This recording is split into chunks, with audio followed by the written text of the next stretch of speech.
Une arrivée en beauté à Saint-Malo. Environ 500 personnes étaient réunies pour acclamer l'équipage d'Energy Observer comme s'il s'agissait des vainqueurs d'une course au large. Un accueil chaleureux pour le capitaine Victorien Hérussard, l'enfant du pays. Tout avait commencé quelques heures plus tôt. Quelques bateaux, dont le superbe voilier Étoile du Roi, étaient allés à la rencontre du catamaran à hydrogène en mer. Energy Observer a eu droit à un véritable show. Avec le passage par exemple de ce catamaran, on a même vu une planche avec un foil.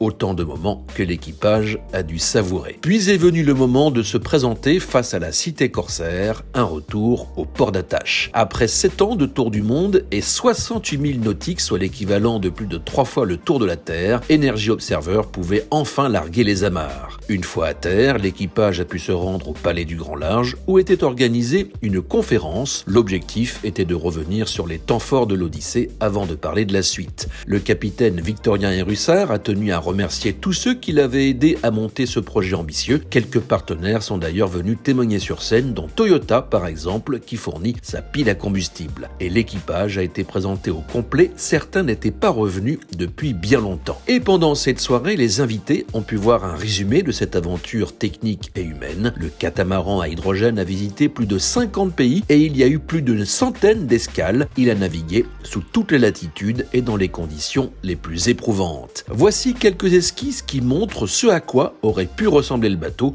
On préfère quand même l'Energy Observer tel qu'on le connaît. Et d'ailleurs, on vous propose de visiter ce navire laboratoire équipé de capteurs solaires et qui est autonome en énergie. Il mise sur le soleil mais aussi le vent avec ses voiles rétractables qu'on appelle les Ocean Wings. Le cœur, c'est cette pile à combustible qui permet de produire de l'hydrogène à partir d'énergie renouvelable et sur ces écrans, on voit quels sont les flux d'énergie.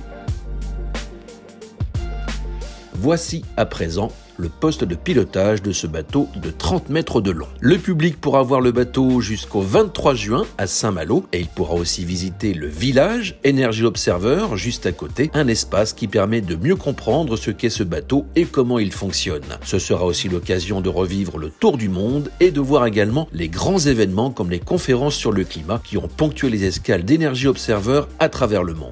L'expédition a aussi donné naissance à la société EODEV qui produit des groupes électrogènes à hydrogène qu'elle vend dans plusieurs pays. Ce produit utilise la même pile à combustible que le bateau. Il permet de remplacer le diesel pour les chantiers ou les grands événements. Une suite se prépare avec un projet de cargo à hydrogène liquide. Il s'agit d'Energy Observer 2 qui pourrait voir le jour dans quelques années. Victorien Hérussard veut maintenant appliquer son expérience et son savoir-faire au transport maritime pour le décarboner. Et il y a même un autre projet, Energy Observer 3 sera une plateforme dérivée du premier bateau pour tester les carburants synthétiques dérivés de l'hydrogène.